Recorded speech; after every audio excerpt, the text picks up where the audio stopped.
Hey, everybody. Thanks so much for joining us right here on The Right View. Tonight, we're joined by five-time Olympian, two-time world champion, Katie Uhlaender. Katie, welcome to the show.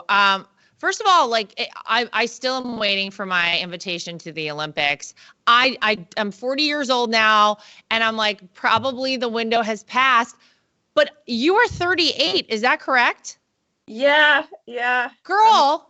Is there hope for me? How's it going? I think this is so badass. I love that. I mean, you're at the Olympic Training Center right now. Yeah. I mean, there could be. I can give you an official invitation now to come to the training center, and we could test out a bunch of sports and have some fun, and we'll let you know what the potential is. I mean, P.S. Don't give me an invitation like that, because people already know I'm one of these crazies. I would love to do it. I feel like for a lot of people, though, they think about folks competing at an Olympic level, and in a lot of people's minds, they're like, oh, by the time you're like 30, your window has closed. I think it's amazing you're still doing it, though. Yeah, I think that's an old perspective. Science has changed quite a bit toward the way athletes train. Our development is much more kind on the body, I think, and the science has enabled us to go a little bit longer with recovery. And I think back in the day, people were having kids much younger, so that that makes it difficult to compete in sport. And now you even having children and competing in sport, so it's showing that we don't really know what's possible. Like, it's kind of a new time in sport, I feel, in terms of age and what people are capable of doing. Sorry. I love it. No, by the way, I think you're so right. I mean, certainly the more we learn about the human body, about, like you said, recovery, I think there's a lot more opportunity. Look, my dad is 76 years old and he still plays full court basketball. And I mean, I'm talking with like people in their 20s and teens. And I mean, he's throwing elbows. He's not holding back. Bob Unaska. They know when they see him coming, they're like, oh, Bob's here. Like, watch out. And I love it. And so I think that I love the idea that we can, push our bodies throughout our entire lives. By the way, talk about having kids. When I was pregnant with both of my kids, I competed in triathlons. I competed in half marathons. I just listened to my body and was like, okay, when I feel like maybe I'm pushing it too hard, I won't do that. But there's there's a lot that I think we are scared to do and tell ourselves we can't physically do. And I love that, we're at a place now where maybe we're proving them wrong. I got to ask you about you and your sport, the sport of skeleton. Okay, I mean, this is a bit of a frightening thing, I think, for a lot of people to consider. You jump on a sled head first, and you are flying down just sort of an icy track. How did you get into something like this? And what made you be like, yeah, let me just try this out? Because it seems terrifying to a lot of people. I was basically talked into it before I knew better. I was right out of high school and I was a daredevil, and I saw it, like somebody told me what it was, and I was like, that looks terrifying. I was like, yeah, I got to try it. It just seemed like a once in a lifetime opportunity. And then I ended up being pretty good and I started winning. And so it became like, do I go to college or do I go to the Olympics? And I went to the Olympics, not with the intention of going to 5, but that's kind of the way it turned out. I'm now enrolled at Columbia trying to finish my degree. I had been looking for a job. I considered retirement. If the right offer comes along, I'd take it. But there's also a potential for me to make my 6th Olympic Games, which break a record for winter female Olympians in the U.S. So I'm kind of in this weird spot of like, what do I do now? And then, you look at athletes competing, and every one of us that was an athlete or loved sport wants to keep doing it. So it's really hard to walk away when you love what you do, Yeah. Oh gosh. Do I know? I know. I mean, I'm still doing the things that I love doing. Maybe the only thing that I don't do now that I used to do is like tumbling for cheerleading. And I'll tell you what, if you put me in a gym with kind of like a spring floor, I may try and throw a back handspring. I don't know what could happen. But I think that it's interesting. So what you said to me kind of early on in our conversation was like, oh yeah, come to the Olympic Training Center. We try out a few different things. How does it work? Because I imagine you do have to kind of try these things out.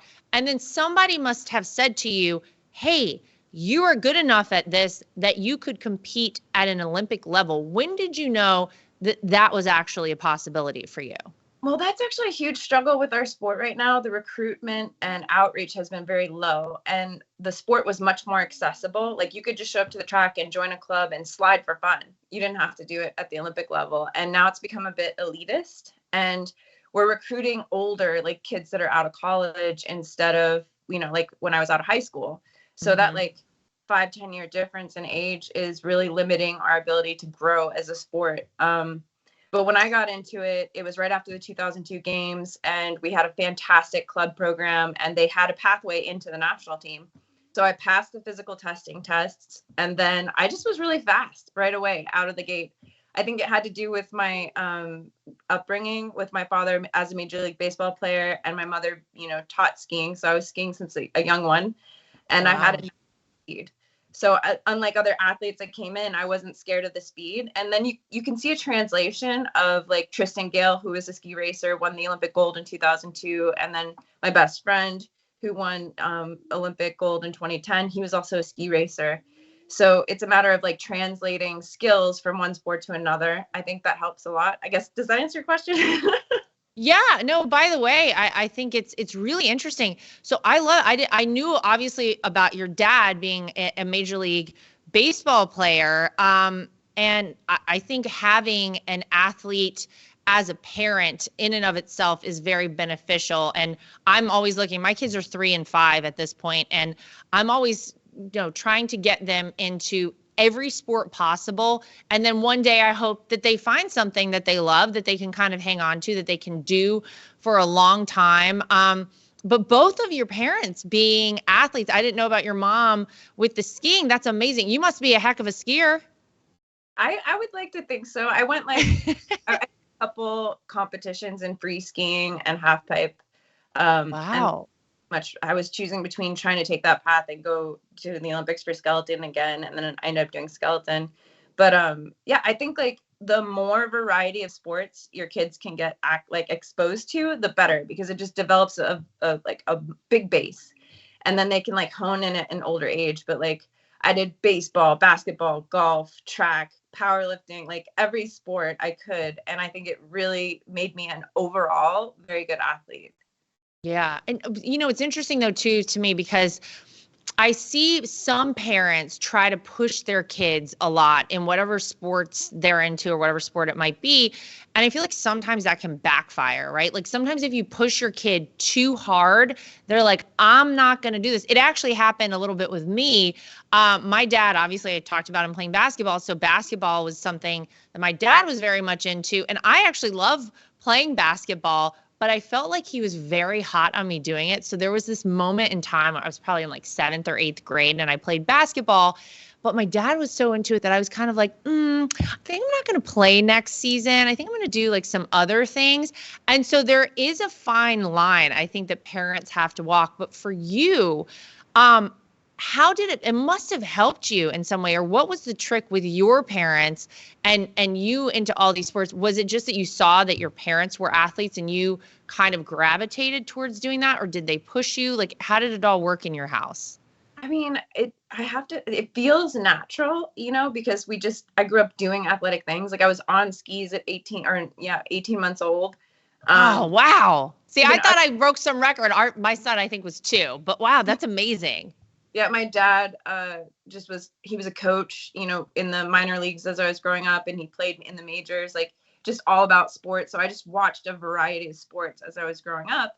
And my mom, she was very passionate about it because she didn't really have the same opportunity that we do today. When she was in high school, she didn't have the option to play sports, but she was very athletic. So, she gravitated towards skiing and just different sports because she loved it. And so I think it was just a passion that was shared versus like, oh, you have to do this sport. It was like, look how fun this is. So I did gymnastics, as I was a little kid. And then I was like, oh, if I can run and jump, I can do track and field. And if I can do track and field, look, I can hit this ball. So it was more like a game of figuring out what I was good at and how to hone in skills instead of like being forced into one thing. And then, obviously having that family competitive edge helps. Do you have siblings, Katie? Yeah, I have 3 brothers and one Oh, older. wow. Yeah. Okay. And are they all athletic as well? Do they all play sports? Yeah, they were all very athletic. My older brother Scott got like 16 scholarships for baseball and 1 for basketball. Wow.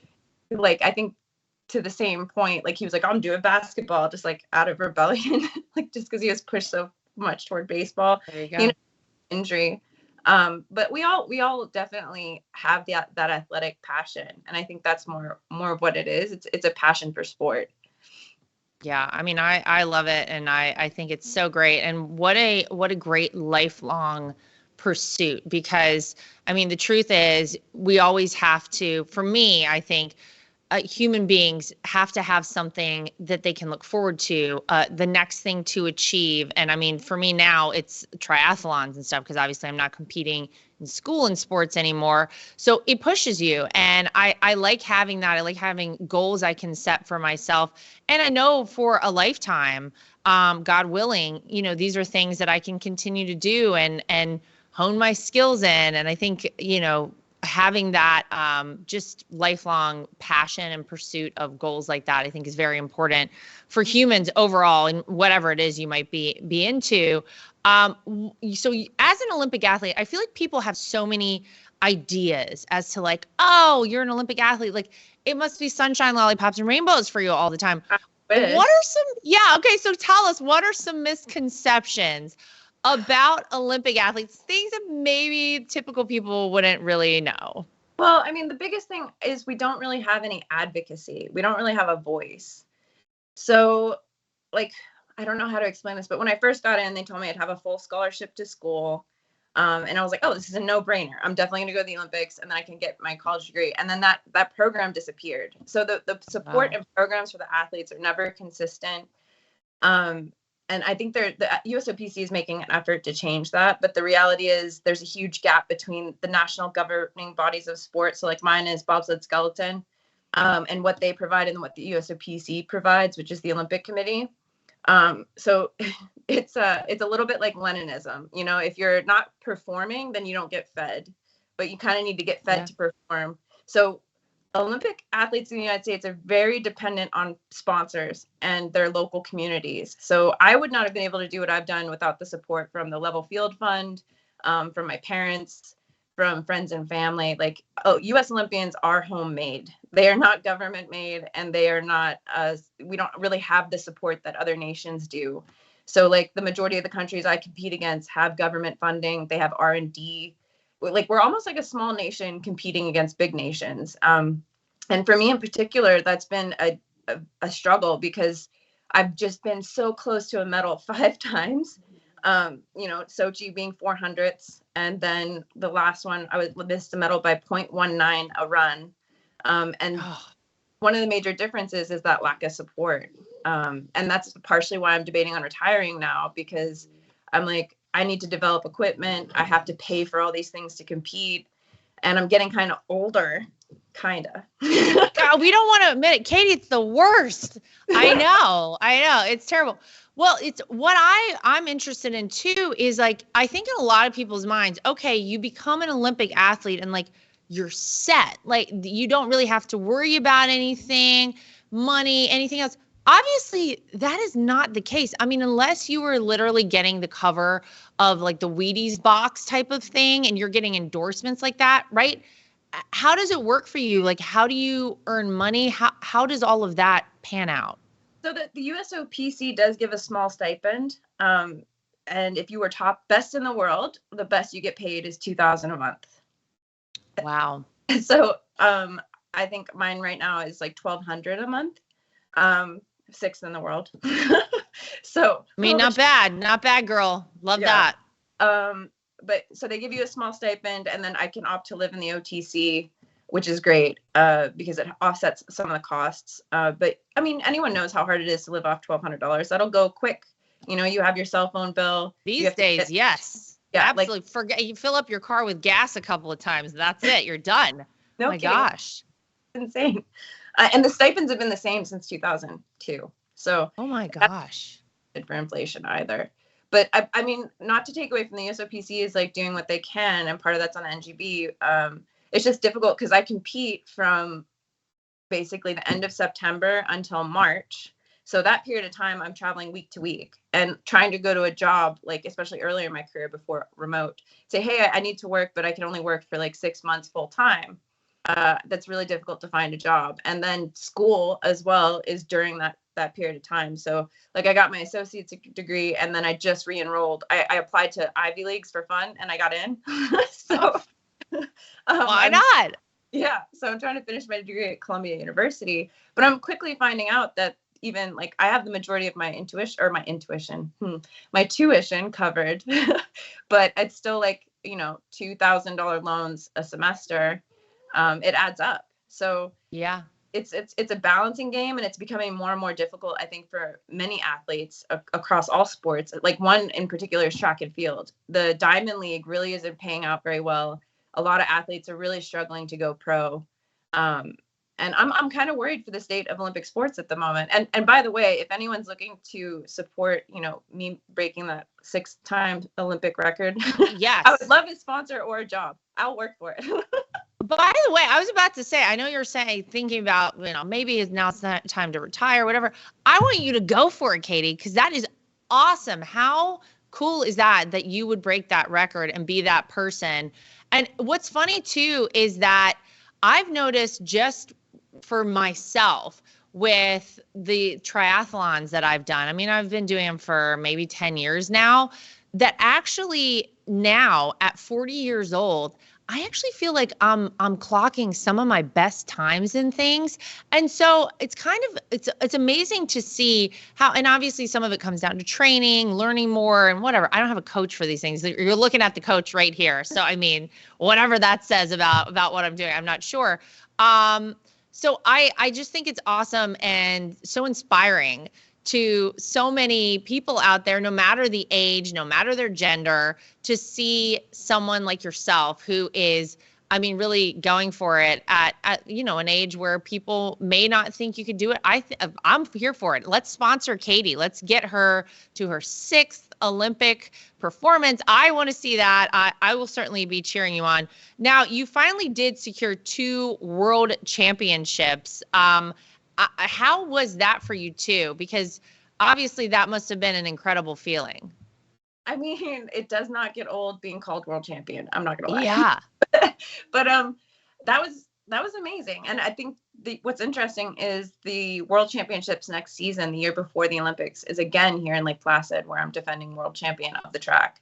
And it would be a dream to defend that title and bring that gold home to America and those that support me. Because there's no doubt the Americans that win medals, we don't own those solely. Like I said, we're homegrown, and the support we get from our communities and the United States citizens. So it would mean a ton to me to defend that title. And gosh, like being a world champion is hard work. It's the winning is less. It's awesome. But I think that the journey and the support and the learning and everything up to that point is really what makes it so awesome, because you're standing on the podium, not alone. You really become a representative of your community and the people that supported you to get there. Yeah. Well, another one, let's add that to your to-do list. I feel like that would be super cool. Let's make that one happen as well. Had you not kind of gone on this path of becoming an Olympian, what do you think you might do? Was there anything you were interested in prior to getting like heavily involved in sports that you thought like, oh, one day maybe I would do this? I'm a super nerd, so I don't know if I'm old too, so I apologize. I hope somebody has watched Gorillas in the Mist with Diane Fossey. Yes. Well, I've seen it. We know I've seen it. Or Jane Goodall, okay, because that's an example. Yeah. She studied chimps' behavior and would go out in the jungle. And my dream was to compare the behavior of apes in the wild to humans and document it. So I wanted to like write books and do kind of like a National Geographic thing. I think that's what I would have ended up doing. I would have been living in the jungle, still poor, probably, because I think that was like a path to riches. But I just was really passionate about social behavior, like social human behavior, and how it related to like our primal instincts, and that does transfer into politics in terms of like, economics, economic statistics and Yeah. psychological behavior. So, All right. Well, let's do this. Let's get you to another world championship. Let's defend the title there in Lake Placid. Let's get you to your 6th Olympics.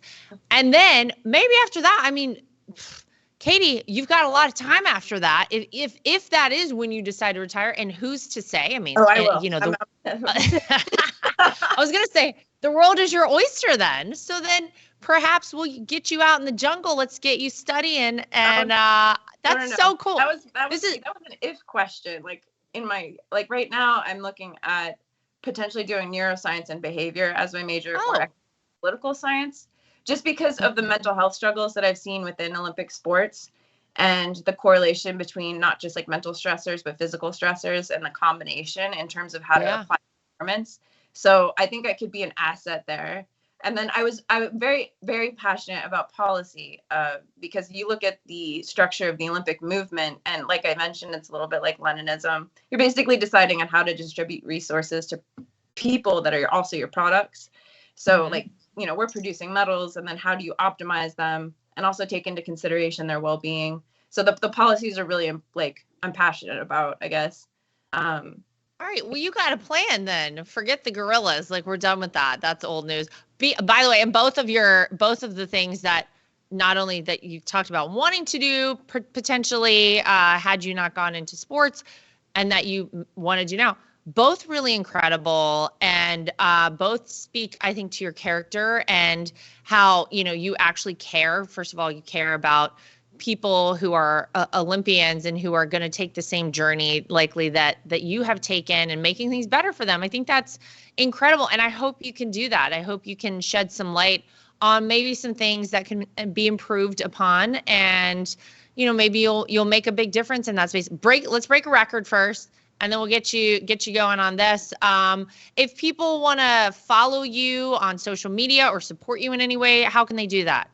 It's Kate U11 that's my IG, I guess, at nothing. and then Katie U11 is my Twitter. Amazing. Yeah, I do have Snapchat, but I don't even know because I just like kind of slow to getting on there. It's a little weird, but I like watching those things, but I really post a lot. That's what happens to us old ladies, Katie. I'm just kidding. Oh, I'm older than you, so I can call myself that. I can claim it. It's fine. I'm here for it. Free speech. the thing that I was going to say about the getting old thing, and I think what we're finding out is it's more about being smarter about the way you approach things, because you're just as capable as being as fast as you were in your prime. You just can't do it as often. You can't go as hard, which when you're younger, you tend to go too hard too much. So what they're finding out is if you take the approach of an older, wiser athlete and you apply it to a younger athlete, you get even a higher performance. But they're both playing field. It's just that one's got more resiliency, I guess, so they can be beat up a little bit more than the other. The consequences of making bad choices as you get older, as we know, is worse. So I mean, I was gonna say, I feel like this is like if I decide to go out with friends for an evening, I'm like, well, I can't do things exactly the same way anymore. Perhaps that is also applicable to sports and those sorts of things. So that makes a whole lot of sense, as much as I don't want to admit either of those things. This is where we are. Well, Katie, you are awesome. Thank you for spending some time with us here at The Right View. Good luck with everything. I think that, like I said, you're inspirational to a lot of people out there. And we're going to be watching what you do and supporting you from the sidelines here and cheering you on. I mean, shout out from at least the ladies older than you too. So we're here. I mean, you're doing it for all of us. And good luck with everything. And thanks for your time today. We appreciate you. Oh, thank you so much for having me. All right. Well, to everybody at home, as always, thank you for joining us here on The Right View. Make sure you like, subscribe, share, and follow. And we'll see you back here next time for more.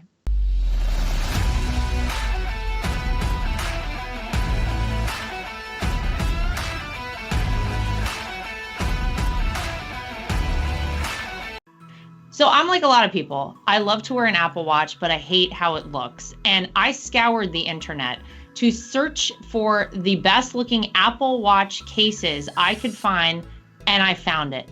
goldandcherry.com. They have absolutely beautiful watches, as you can see here.